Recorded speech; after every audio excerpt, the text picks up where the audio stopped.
Assalamualaikum warahmatullahi wabarakatuh. Bismillahirrahmanirrahim. Ashhadu an la ilaha illallah wa ashhadu anna Muhammadar Rasulullah.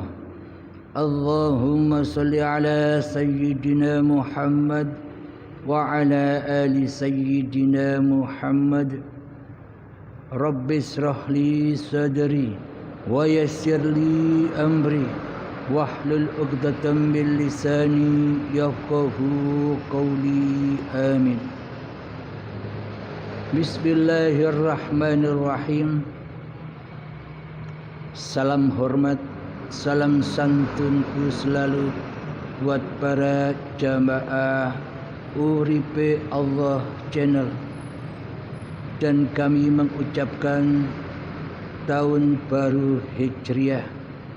Semoga kita semua bisa memperbarui iman kita kepada Allah Subhanahu wa ta'ala. Amin ya rabbal alamin. Bismillahirrahmanirrahim. Tahun baru Hijriah, tahun kenabian. Marilah perbarui keberagamaan kita, kebertuhanan kita kepada Allah Subhanahu wa ta'ala. Bismillahirrahmanirrahim. Jaddidu imanakum bila ilaha illallah. Perbaruilah iman kalian semua dengan la ilaha illallah. Tiada Tuhan selain Allah. Jadi selama ini keberagamaan kita, kebertuhanan kita selama ini coba kita cek bersama. Apakah sudah benar iman kita? Sebelum kita berislam kepada Allah, urutannya adalah iman, Islam, dan ihsan. Jadi imanlah yang berperan penting di dalam beragama dan bertuhan. Awwaluddin ma'rifatullah. Awal suatu agama adalah mengenal Allah. Jadi sinkronlah dengan apa yang dikisahkan oleh Kanjeng Nabi Muhammad sallallahu alaihi wasallam sebelum Islam datang, sebelum syariat-syariat dipersembahkan, sebelum syariat-syariat dibawa oleh Kanjeng Nabi Muhammad sallallahu alaihi wasallam kepada sahabat dan umatnya. Maka sebelum syariat-syariat itu datang, hakikat dulu lebih awal daripada syariat. Jadi sebelum Kanjeng Nabi diperintah ibadah, jadi sebelum Kanjeng Nabi diperintah salat, maka Kanjeng Nabi Muhammad itu berhakikat dahulu, bermakrifat dahulu sebelum syariat. Jadi urut-urutannya demikian. Apabila kita bersyariat dulu tanpa berhakikat, apabila kita beribadah dan sholat dulu kepada Allah sementara kita tidak tahu Allah, sementara hati kita belum beriman kepada Allah, sementara hati kita belum mengenal kepada Allah, kira-kira apakah sholat dan ibadah kita sampai kepada Allah yang tidak kita kenali? Apakah ibadah dan sholat kita bisa sampai kepada Allah yang tidak pernah kita jumpai? Mohon direnungkan, dihayati di hati. Selama ini kita melaksanakan syariat demi syariat, yakni sholat, zakat, puasa, haji, sholawatan, istighosah, zikiran, dan seluruh syariat-syariat yang kita kerjakan selama ini, bila tanpa iman, bila tanpa tahu kepada siapa kita mempersembahkan seluruh syariat-syariat yang kita kerjakan, bagaimana mungkin kita bisa menyampaikan amal-amal yang kita lakukan kepada Allah yang tidak pernah kita kenali, yang tidak kita ketahui alamatnya di mana. Bila kita tidak tahu alamat Allah di mana, bila kita tidak pernah kenal kepada Allah zat yang disembah, maka seluruh ibadah, seluruh sholat, seluruh puasa, seluruh apapun ibadah, apapun yang kita lakukan pasti jatuh ke lembah neraka, yakni hawa nafsu kita mengaku-akui bahwa hawa nafsu kitalah yang merasa bisa, yang merasa berkuasa atas segala solat-solat yang kita kerjakan, ibadah-ibadah yang kita kerjakan, dan zikir yang kita kerjakan, semuanya diaku-akui oleh hawa nafsu kitalah sebagai pelaku dan Tuhannya amal-amal tersebut. Jadi hawa nafsu kita, jadi diri kita mengaku-akuinya bahwa diri kitalah yang sholat, bahwa diri kitalah yang beribadah, bahwa diri kitalah yang berzikir, bahwa diri kitalah yang berzuhud, bahwa diri kitalah yang berkhalwat dan sebagainya. Maka itu namanya jauh panggang dari api, jauh dari tujuan ibadah itu sendiri. Maka dari itu kita wajib tahu urutan-urutan di dalam beragama dan bertuhan. Jangan ujuk-ujuk langsung menuju syariat. Akan tetapi tak mengapalah selama ini kita melaksanakan syariat.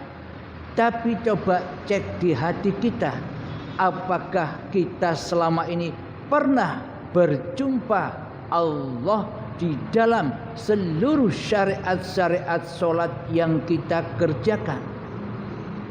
Apakah selama ini kita pernah berjumpa Allah di seluruh ibadah-ibadah yang kita lakukan selama ini? Apakah kita pernah berjumpa kepada Allah di seluruh zikir-zikir yang kita kerjakan selama ini?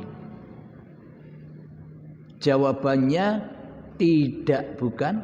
Kita tidak pernah sekalipun berjumpa Allah, menghadap Allah, menghudurkan hati kepada Allah di dalam ketika kita saat sholat, ketika kita saat ibadah, ketika saat kita berzikir dan ibadah-ibadah yang lainnya. Yang ada di dalam hati kita hanyalah rasa kepemilikan, rasa kepenguasaan dengan apa-apa yang sudah kita kerjakan. Seolah-olah kitalah sebagai Tuhan penguasa yang bisa mewujudkan sholat-sholat itu. Seolah kitalah Tuhan penguasa yang bisa mewujudkan seluruh ibadah-ibadah itu. Seolah-olah kitalah Tuhan penguasa yang bisa mewujudkan segala aktivitas-aktivitas badan kita selama ini. Karena seolah-olah kitalah yang merasa mentuhani seluruh aktivitas hidup dan badan kita ini. Seolah-olah kitalah yang mentuhani dan yang menguasai seluruh gerak aktivitas badan-badan kita selama ini. Allah kita goibkan, Allah kita tiadakan di hati kita. Berarti selama ini Allah itu ada apa tidak di hati kita? Berarti selama ini Allah itu wujud apa tidak di hati kita selama ini? Berarti Allah itu kuasa atau tidak di hati kita selama ini? Jadi yang wujud selama ini di hati kita, jadi yang hidup selama ini di hati kita, jadi yang berkuasa selama ini di hati kita kan kita sendiri. Hawa nafsu kita sendiri, nama kita sendiri yang selama ini menjadi Allah. Kita tidak terasa, kita tidak sadar bahwa selama ini kitalah yang merasa menjadi Allah, tapi tidak kita rasakan, tapi tidak kita sadari karena kita buta akan Allah. Karena butanya mata hatilah sehingga kita tidak menyadari itu. Karena kerasnya hati seperti melebihi kerasnya batu itulah sehingga kita tidak merasakan bahwa sebenarnya yang jadi Allah, yang jadi Tuhan, yang mentuhani hidup dan badan ini selama ini adalah kita sendiri. Sementara Allah kita posisikan sebagai makhluk selama ini. Sementara kita berposisi sebagai khalik selama ini. Nah, kan terbalik. Iman, akidah dan keyakinan kita selama ini terbalik. Seolah-olah dengan angan-angan manusianya seolah-olah benar. Akidah, iman dan keyakinan kita selama ini seolah-olah benar. Karena hawa nafsu kita sendirilah, karena setan yang terkutuk itulah yang membisikkan di dalam hati kita, ini ibadahmu, ini sholatmu, ini amal-amalmu, tidak ada sangkut pautnya dengan Allah. Allah gaib bagimu, Allah tiada bagimu, Allah mati bagimu. Yang ada, yang nyata, yang hidup, yang berkuasa di dalam hatimu kan dirimu sendiri. Inilah seolah-olah wayang sudah merasa jadi sang dalang. Seolah-olah wayang sudah tidak butuh kepada sang dalang. Seolah-olah wayang ini bisa mendalangi, bisa menguasai kewayangannya sendiri. Itulah cermin kita semua selama ini, termasuk saya. Jadi selama ini kita tidak menyadari itu, karena selama ini kita belum beragama, kita belum bertuhan di sisi Allah. Karena hati kita sesungguhnya imannya bukan iman kepada Allah, zat yang mencipta diri manusia kita. Akan tetapi selama ini iman kita hanya kepada makhluk. Iman kita hanya kepada hawa nafsu kita sendiri di hati kita selama ini. Mohon dihayati, mohon ditafakuri. Jadi bagaimanakah mungkin kita bisa melaksanakan rukun Islam? Jadi bagaimanakah mungkin kita bisa bersyariat sementara kita belum iman kepada Allah? Sementara di hati kita bukan la ilaha illallah, akan tetapi di dalam hati kita selama ini berpraktek dan mengaplikasikan la ilaha illa ana. Tiada Tuhan selain aku, kata hawa nafsu kita sendiri, tapi tidak kita sadari. Seolah-olah semua adalah kitalah yang berkuasa atas segala tindak lakunya badan. Seolah-olah kitalah yang berkuasa atas seluruh aktivitas-aktivitas gerakan badan ini. Dan seolah-olah kitalah sebagai Tuhannya badan-badan ini. Jadi kita mau kemana saja, kita tinggal perintahkan kepada badan. Contoh, dikerentek di kehendak hati kita ingin berdiri dari duduk, tinggal hawa nafsu ini perintahkan badan. Badan, ayo berdiri. Berdirilah badan. Ketika mau berjalan, kerentek hawa nafsu kita memerintahkan kepada kaki untuk berjalan. Wahai kaki, ayo berjalan. Ketika mau sholat, kerenteknya hati mau sholat. Hawa nafsu kita tinggal perintahkan, wahai badan, mari sholat.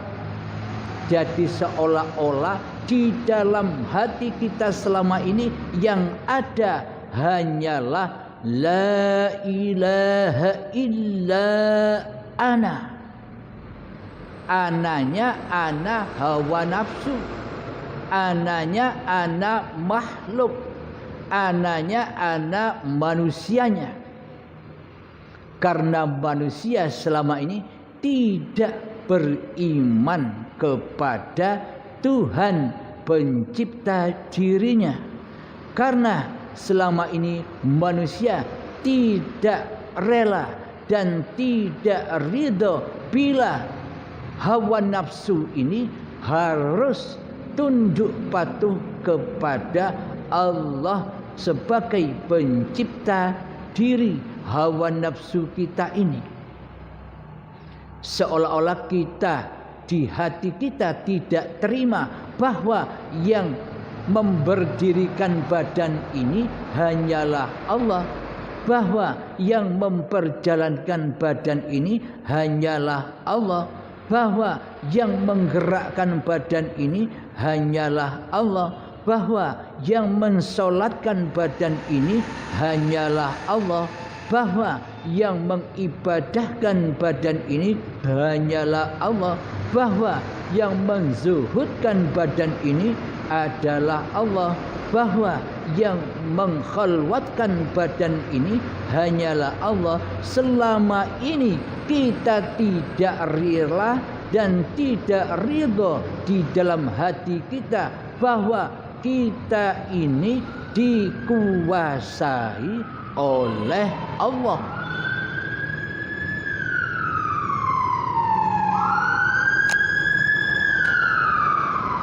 Dikarenakan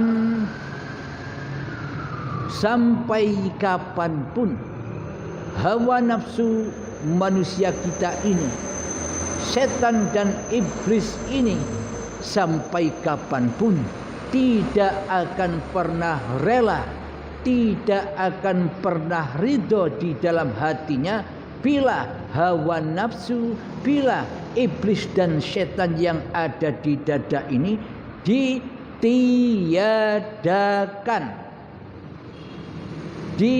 digoibkan. Selamanya diri kita tidak mau dikatakan bahwa sesungguhnya diri kita ini tidak ada, bahwa diri kita ini adalah Adam. Ya tidak.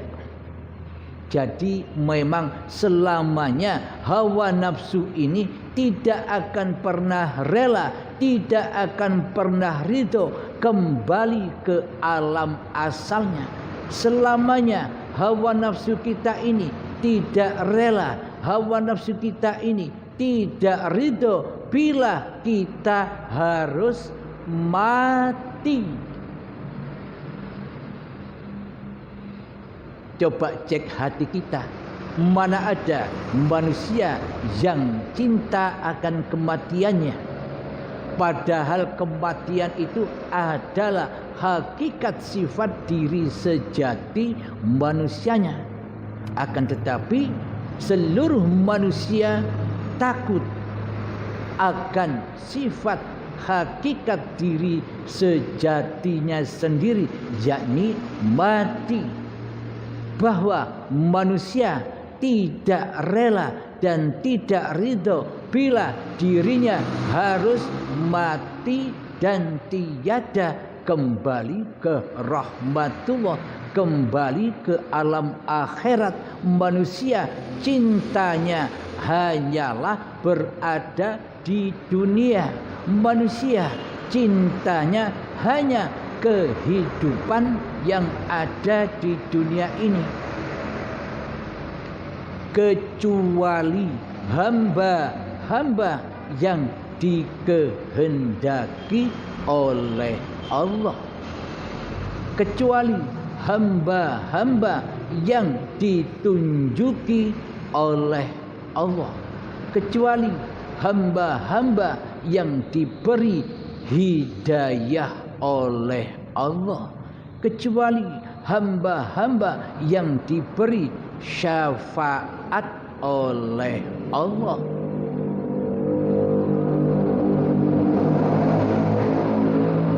Jadi kepada saudara-saudaraku, janganlah engkau berharap-harap syafaat dari dohiriyah nabi-nabimu, karena yang memiliki syafaat, karena yang berkuasa memiliki syafaat adalah hidup yang menghidupi nabi-nabimu.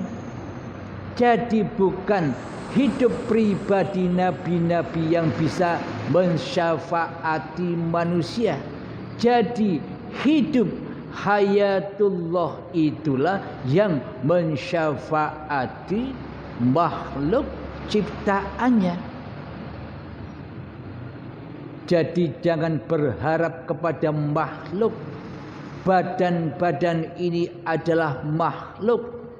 Jangan memandang hanya kepada makhluk. Pandanglah hidup siapa yang menguasai di dalam makhluk itu.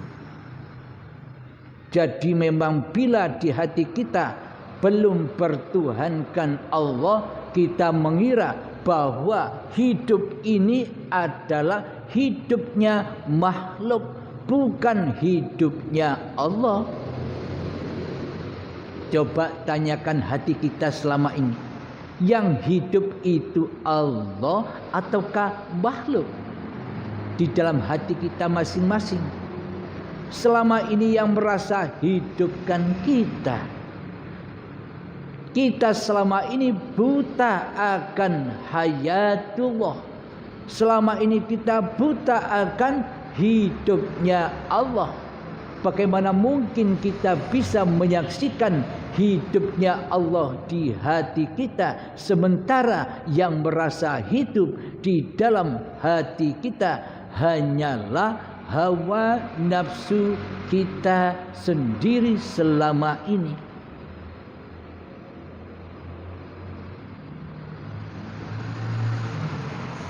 Jadi yang berhak atas hidayah, yang berhak atas syafaat, yang berhak atas segala sesuatu adalah hayatullah, hidup yang menghidupi makhluknya. Alhamdulillahirabbil alamin. Marilah kita mulai mengkaji sesuai dengan tahun baru Hijriah ini untuk memperbarui iman-iman kita yang selama ini jahiliyah. Iman-iman kita yang selama ini selalu menjahili Tuhan pencipta diri manusia kita. Iman-iman yang selama ini jahil akan wujudnya Allah menjadi wujud manusianya. Hati kita selama ini jahil, menjahili hidupnya Allah menjadi hidup manusia kita. Hati kita selama ini menjahili kuasa Allah menjadi kuasa diri manusia kita. Hati kita selama ini menjahili kehendak, daya upaya dan ikhtiarnya Allah menjadi daya upaya dan ikhtiarnya makhluknya. Jadi selama ini kita jahil kepada Allah. Kita selama ini menjadi Tuhan daripada mentuhankan Allah di hati kita. Inilah yang wajib kita obrak-abrik sekarang ini.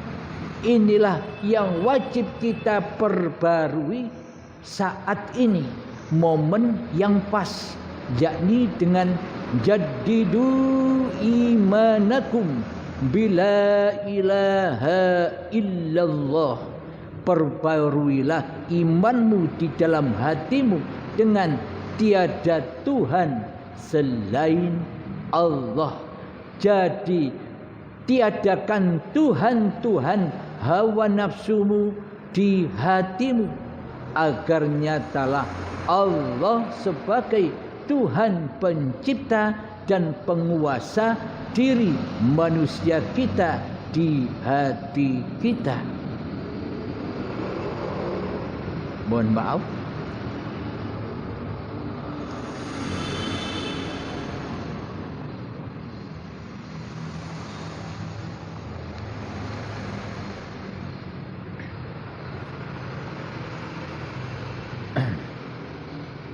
lalu apa tujuannya kita memperbarui iman kita dengan la ilaha illallah? Tujuannya adalah agar di seluruh solat-solat yang kita lakukan, tujuannya agar seluruh ibadah-ibadah yang kita lakukan sehingga sampai kepada alamat dan tujuannya, yakni lillahi ta'ala, sesuai niat-niat yang selama ini kita kumandangkan di hati kita di awal setiap akan sholat dan akan ibadah.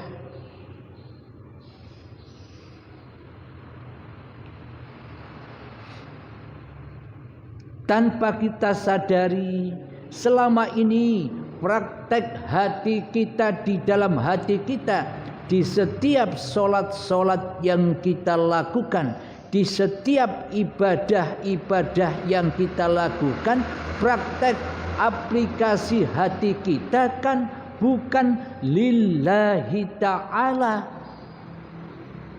Kita selama ini tersesat jauh kepada linafsi.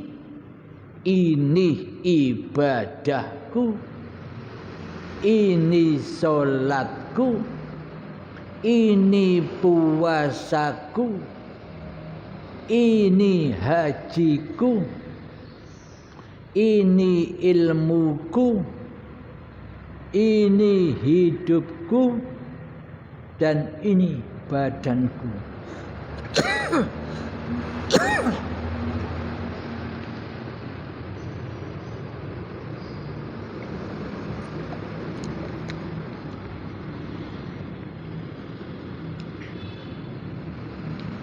Jadi itulah bukti-bukti nyatanya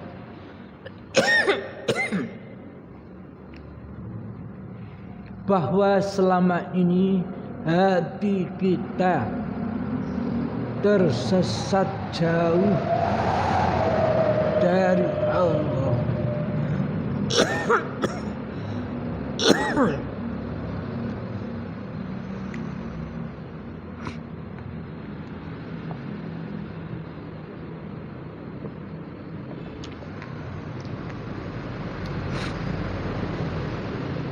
Dan itulah bukti yang nyata bahwa selama ini hati kita tersesat jauh dari Allah.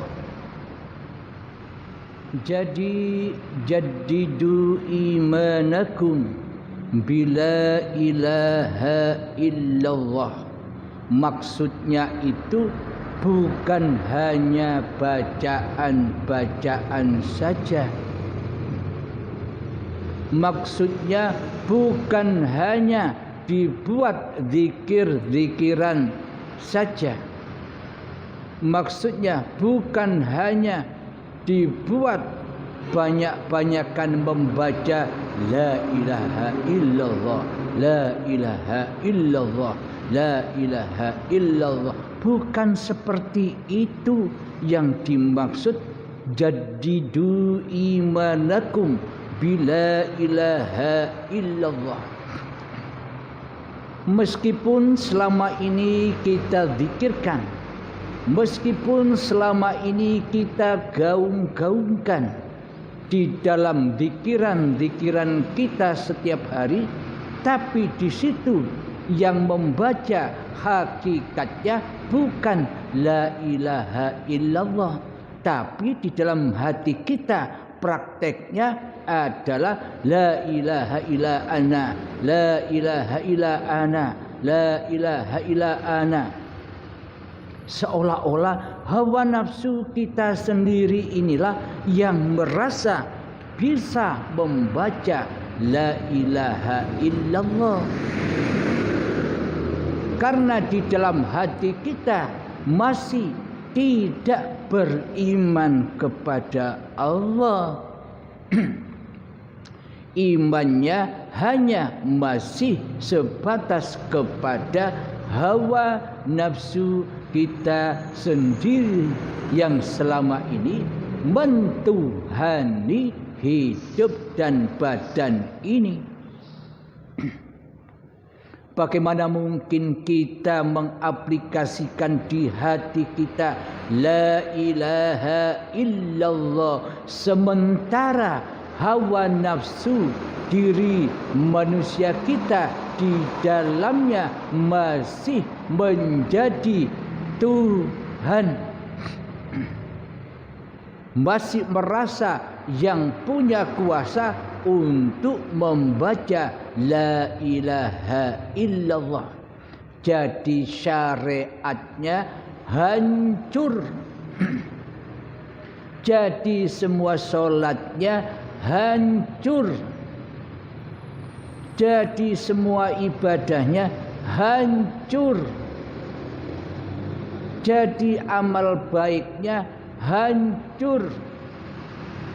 Jadi semua sedekah-sedekahnya hancur. Jadi semua zakat-zakatnya hancur. Jadi semua puasa-puasanya hancur.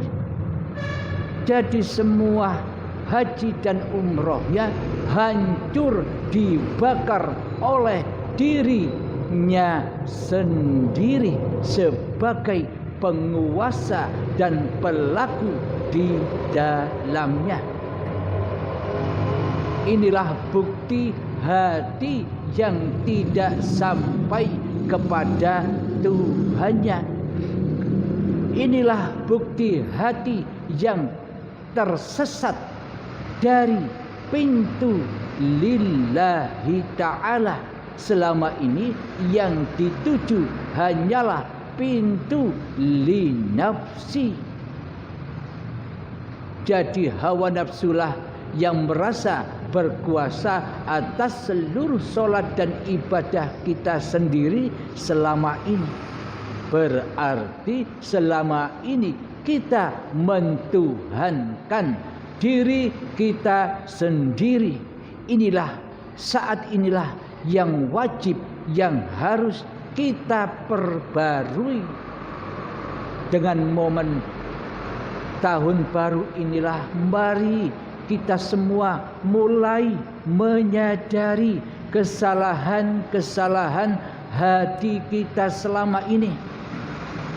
Mari kita mulai menyadari kekhilafan, kezaliman, kejahiliaan hati kita selama ini, agar dibukakan pintu maafnya Allah, agar dibukakan pintu keridhaan Allah. Apakah mungkin Allah memaafkan kita?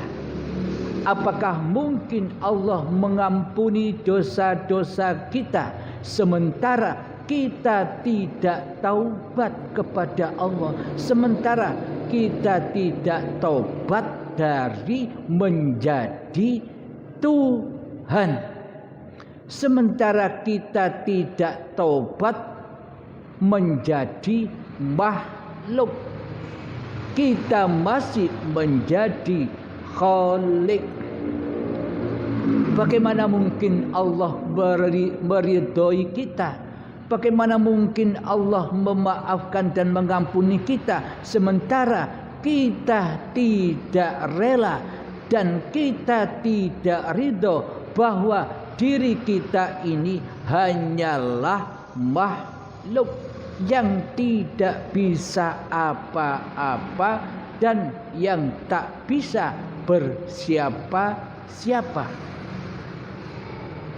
Jadi meskipun kita membaca istighfar 1 juta kali sehari, akan tetapi di dalam hati kita masih merasa menjadi Khalik, masih merasa menguasai seluruh istighfar yang kita baca.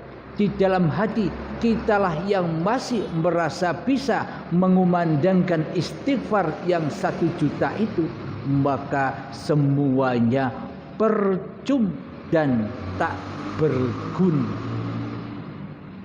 Jadi sama saja malah menambah, mempertebal hijab-hijab hati kita kepada Allah, karena kita sudah merasa baik, karena kita sudah merasa mulia, karena kita sudah merasa diampuni dosa-dosanya kepada Allah. Semua itu hanyalah angan-angan belaka. Bagaimana mungkin Allah mau mengampuni kita? Bagaimana mungkin Allah mau memaafkan kita? Loh, katanya Allah Maha Pengampun, katanya Allah Maha Pemaaf.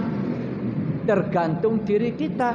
Memang Allah Maha Pemaaf, memang Allah Maha Pengampun bila kita menyadari seluruh kesalahan serta kejahiliaan dan serta kezaliman hawa nafsu kita selama ini, maka ya dimaafkan, maka ya diampuni segala dosa-dosa kita bila kita menyadari bahwa kitalah yang selama ini menjadi khalik daripada menjadi makhluk.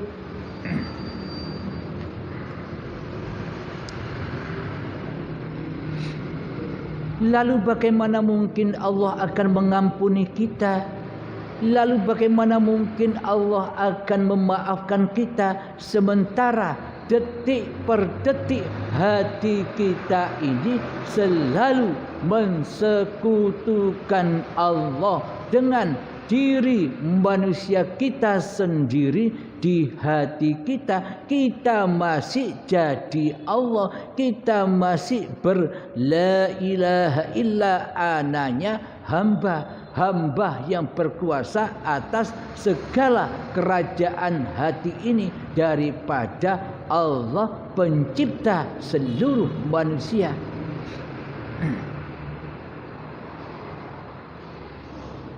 Jadi pintu maafnya Allah adalah, jadi pintu ampunannya Allah adalah bila sudah datang kepada kita iman, yakni menyadari kesemua kesalahan yang kita kerjakan selama ini. Kesalahan kita apa?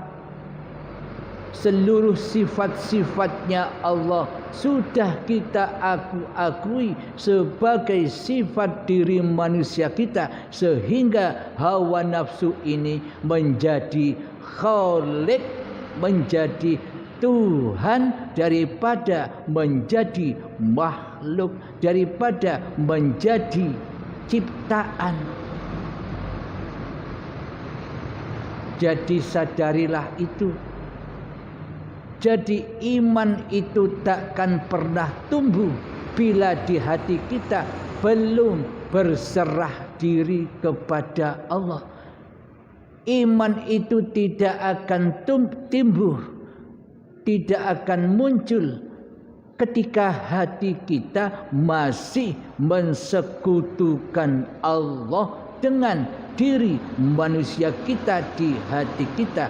Pada intinya yang jadi raja, yang jadi penguasa di dalam hati kita selama ini ya hawa nafsu kita sendiri, diri kita sendiri. Bagaimana mungkin Allah akan mengampuni kita?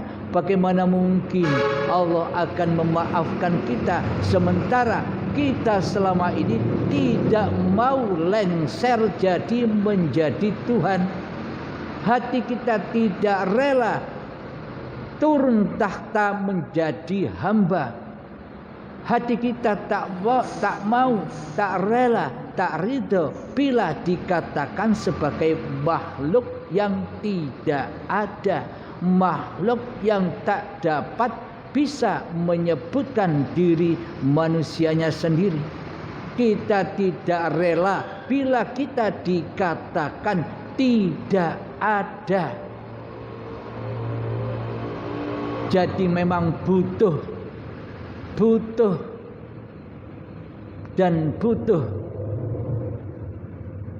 pengertian, penyesalan,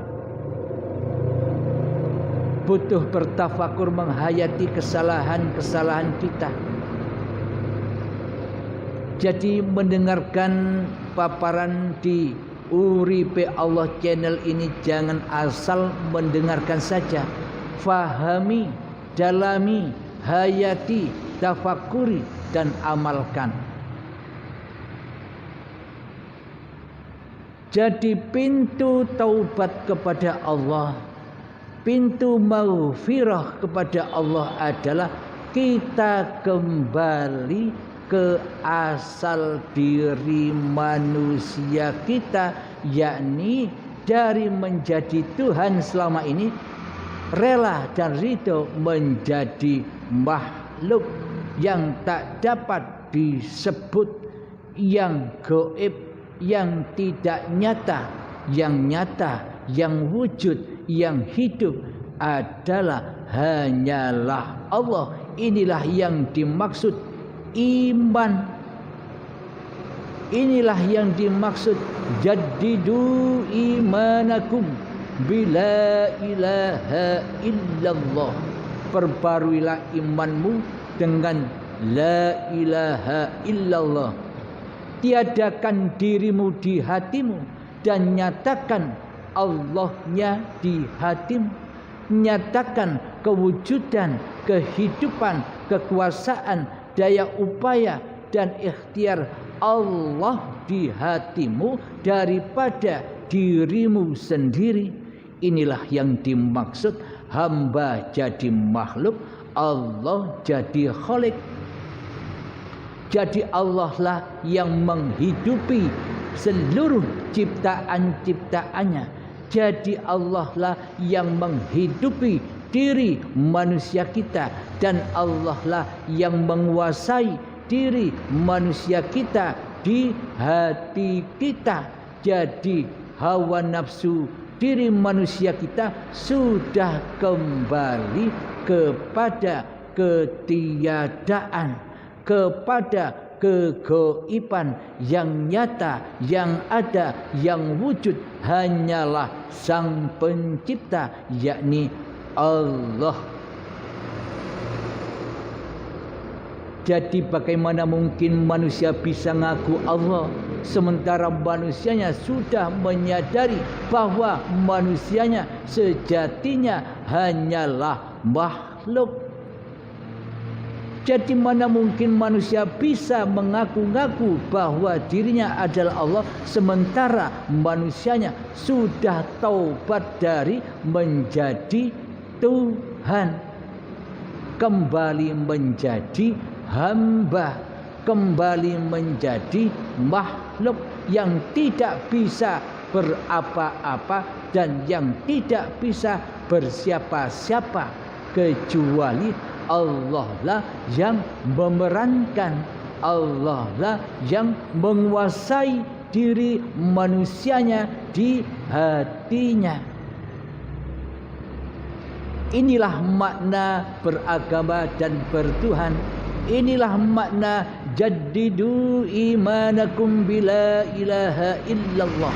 Bila sudah teraplikasi demikian iman di hati kita, maka syariat-syariat yang terjadi atas badan ini semuanya, seluruhnya akan menjadi lillahi ta'ala, hanya milik Allah, bukan li nafsi, bukan milik manusianya. Jadi sebelum melaksanakan, mengamalkan, mengerjakan rukun Islam, maka rukun iman dahulu ditegakkan. Bila iman kepada Allah, bila makrifat kepada Allah sudah ditegakkan di dalam hati kita ini, maka rukun Islam akan terrealisasi. Bila iman saja di hati kita, masih diri kita yang mentuhani, yang jadi Tuhan di dalamnya atas segala amal-amal yang dilakukan di dalam rukun Islam itu, maka semuanya hancur. Karena di dalam hati kita menyembah yang hancur, menyembah yang fana, yakni menyembah diri manusia kita sendirilah yang merasa wujud, yang merasa hidup, yang merasa berkuasa atas segala amal ibadah yang kita lakukan selama ini. Jika iman ini sudah kita perbarui, yakni iman kepada Allah itu yang bagaimana? Bukan hanya percaya saja, bukan hanya yakin saja. Semua itu hanyalah angan-angan saja. Yang dimaksud iman kepada Allah itu adalah diri kita sudah tidak beriman lagi kepada hawa nafsu kita sendiri di hati kita. Jadi diri manusianya sudah tidak ada. Diri manusianya sudah ada. Diri manusianya sudah menjadi makhluk yang tidak bisa berapa-apa dan yang tidak bisa bersiapa-siapa. Itulah yang dimaksud raji'un. Itulah yang dimaksud mempersembahkan diri kepada Allah. Itulah yang dimaksud ya ayyuhalladzina amanu udkhulu fis silmi kafah. Inilah yang dimaksud ayat itu, iman yang seperti ini. Jadi iman yang seperti inilah yang diawali oleh para nabi dan para rasul sebelum menerima perintah-perintah syariat-syariatnya. Jadi yang datang itu iman dulu baru syariat. Syariat tanpa iman bohong. Syariat tanpa iman dusta. Syariat tanpa iman dosa. Syariat tanpa iman haram. Syariat tanpa iman sia-sia belaka. Inilah bukti bahwa imanlah yang menduduki kursi utama bagi manusia yang beragama dan yang bertuhan. Jadi sesuailah awaluddin ma'rifatullah. Awal dari agama adalah ma'rifatullah, mengenal Allah zat yang maha pencipta atas diri manusiamu. Jadi yang dimaksud iman itu ya iman seperti ini, yang di dalamnya subhanallah, maha suci Allah dari diri manusiaku di hatiku. Hanya Allah lah yang ada, hanya Allah lah yang hidup, hanya Allah lah yang berkuasa, hanya Allah lah yang nyata. Sementara diri manusiaku tidak bisa apa-apa dan tidak bisa bersiapa-siapa serta tidak bisa bergelar tanpa Allah di dunia ini. Bergelar, bergerak tanpa izin Allah di muka bumi ini. Jadi yang ada hanya Allah, bukan makhluknya di hatinya. Inilah iman. Walhamdulillah, Allah lah segala puji. Selama ini kan kita yang merasa menerima segala puja dan puji dari makhluk. Seolah-olah kita sudah bisa berbuat baik, seolah-olah kita sudah melaksanakan kewajiban-kewajiban syariat, karena di dalamnya kitalah yang menjadi Tuhannya. Maka seluruh puja dan puji kembali kepada hawa nafsu kita sendiri, karena selama ini yang jadi Tuhan di hati kita ya kita sendiri, bukan Allah. Karena kita tidak kenal Allah selama ini. Siapa Allah itu? Allah itu adalah hidup yang selama ini kita akui sebagai hidup manusia kita. Itulah Allah. Allahu Akbar. Allah maha besar. Jadi maha besarkanlah Allah di hatimu daripada kemahabesaran hawa nafsumu di hatimu. Itulah iman.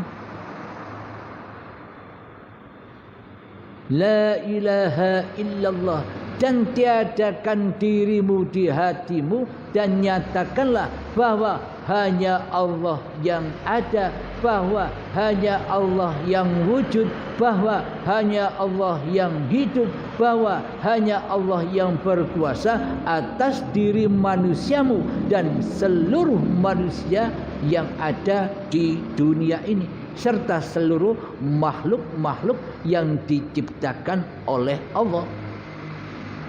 Itulah yang dimaksud ayat-ayat Allah. Yang tahu ayat-ayat Allah itu ya Allah, bukan manusia.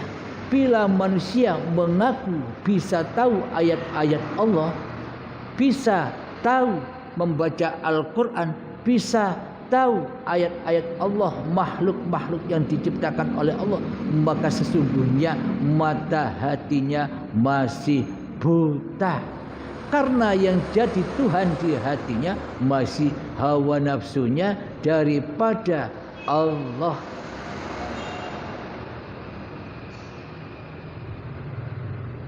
Mohon maaf.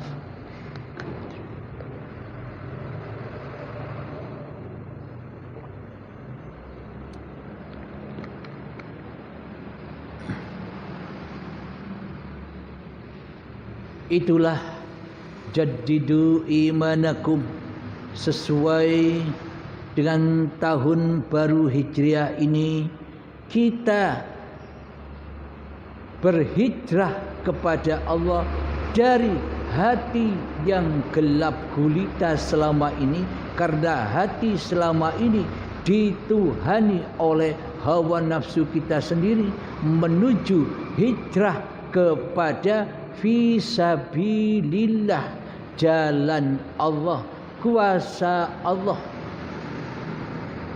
Inilah yang dimaksud hakikat tahun baru Hijriah. Perbaruilah hatimu, berpindahlah dari alam kegelapan, alam kemanusiaan, berhijrah ke alam ketuhanan, yakni tiadakan diri manusiamu di hatimu, maka nyatalah Allah. Inilah yang dimaksud hijrah. Hijrahnya manusia kepada Tuhannya, hijrahnya makhluk kepada Sang Khalik, mi'rajnya hamba kepada Tuhannya, tajallinya hamba kepada Tuhannya, dunungnya hamba kepada Tuhannya, mijilnya hamba kepada Tuhannya, wusulnya hamba kepada Tuhannya, ma'rifatnya hamba kepada Tuhannya. Jadi manusia, tak satupun manusia itu bermakrifat kepada Allah kecuali ma'rifatullah. Coba diangen-angen, coba ditafakuri, coba dihayati. Mana mungkin manusia bisa bermakrifat kepada Allah sementara manusia itu tidak punya makrifat? Jadi bagaimana mungkin manusia bisa mengenali hayatullah sementara manusia tidak punya hayat?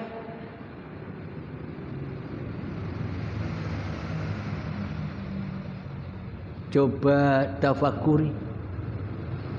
Jadi yang dimaksud manusianya yang bermakrifat itu adalah manusianya bermakrifat kembali kepada sosok makhluknya yang tidak punya apa-apa dan tidak bisa bersiapa-siapa kecuali penciptanya.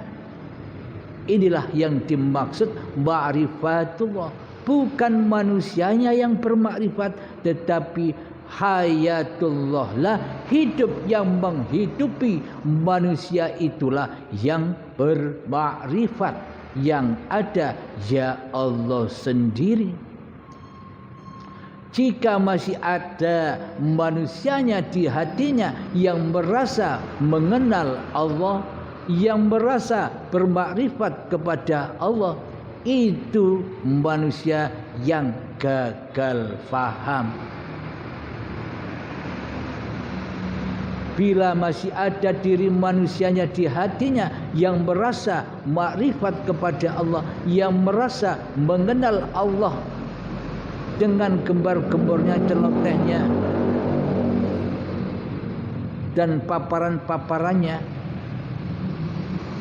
disitulah masih manusianya lah yang merasa faham. Tergantung penilaian manusianya. Jadi bila yang menilai adalah manusia, pasti dirinya manusia. Bila yang menilai Tuhannya, pasti Allah di mana-mana dan tak kemana-mana. Jadi Allah lah yang meliputi seluruh manusia dan makhluk ciptaannya.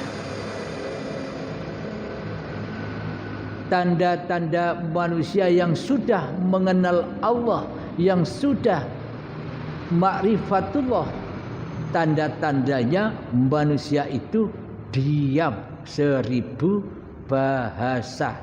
Meskipun diejek orang, meskipun direndah-rendahkan oleh orang lain, dia tetap diam di dalam ma'rifatnya. Karena apa? Ma'rifatnya manusianya kan diam. Ma'rifatnya manusianya kan tidak bisa apa-apa. Ma'rifat manusianya kan tidak berilmu. Ma'rifat manusianya kan tidak berkuasa. Ma'rifat manusianya kan mati. Jadi diam itu adalah makhluknya. Jadi tanda-tanda manusia yang sudah mengenal kepada jati diri manusianya biasanya demikian. Kecuali manusia yang diutus oleh Allah untuk menerangkan babakan ketuhanan. Bila manusia yang mendengarkan itu bisa memahami, inilah bukti bahwa hamba ini diutus oleh Allah untuk menyampaikan risalah-risalah ketuhanan. Namun apabila manusia menyampaikan babakan ketuhanan, masih banyak orang yang bingung, berarti ia tidak diutus oleh Allah untuk menyampaikan risalah-risalah ketuhanan. Jadi pada intinya antara yang diutus dan yang mengutus itu tak ada bedanya. Jadi pada intinya antara Khalik dan makhluk itu sebenarnya ahad, dohir wal batin.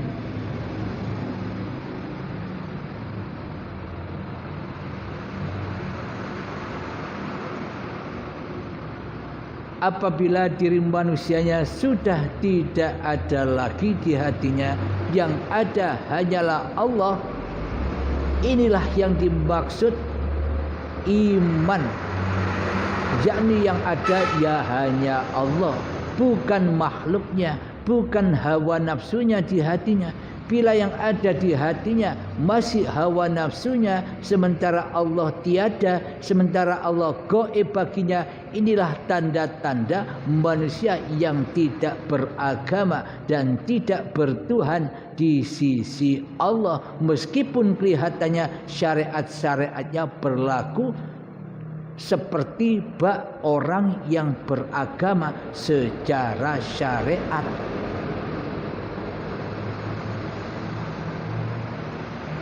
Maka bersyariatlah apapun badan-badan itu, akan tetapi hati tetap berpancar kepada hayatullah. Tiada syariat tanpa Allah, tiada gerakan tubuh tanpa penciptanya. Inilah yang dimaksud iman. kepada Allah. Dengan iman yang demikian ini, maka terampunilah seluruh dosa-dosa yang pernah kita kerjakan sejak detik akil balik hingga setua ini. Bila kita sudah beriman yang seperti ini, maka otomatis tanpa baca istighfar pun kita sudah suci kembali, sudah diampuni segala dosa-dosa yang pernah kita kerjakan. Yang dimaksud kita sudah suci, maksudnya bagaimana? Suci dari menjadi Tuhan, suci dari berbagai macam buah-buah khuldi, suci dari berbagai pengakuan-pengakuan diri manusianya, suci dari hayatullah. Inilah maksud pintu taubat itu. Inilah maksud husnul khotimah. Jadi sebelum mati sudah husnul khotimah, yakni karena ia melakukan mati sebelum mati. Alhamdulillahirabbil alamin. Semoga di tahun baru Hijriah ini hati kita selalu mendapatkan inayah, hidayah dan syafaat dari Allah Subhanahu wa taala, agar hati kita selalu rela dan ridho bahwa yang ada hanya Allah ketimbang diri kita di hati kita. Semoga Allah mengampuni dan memaafkan dosa-dosa kita semua hingga kita menjadi husnul khotimah, roji'un kepada Allah. Inilah yang dimaksud kematian. Bila Anda bisa yang demikian, itulah yang dimaksud kematian Anda. Jadi manusia, jadi Anda sudah tahu kapan Anda harus mati. Bila Anda sudah beriman kepada Allah, pasti diri Anda, pasti hawa nafsu Anda akan musnah, akan hancur dan akan mati manusianya.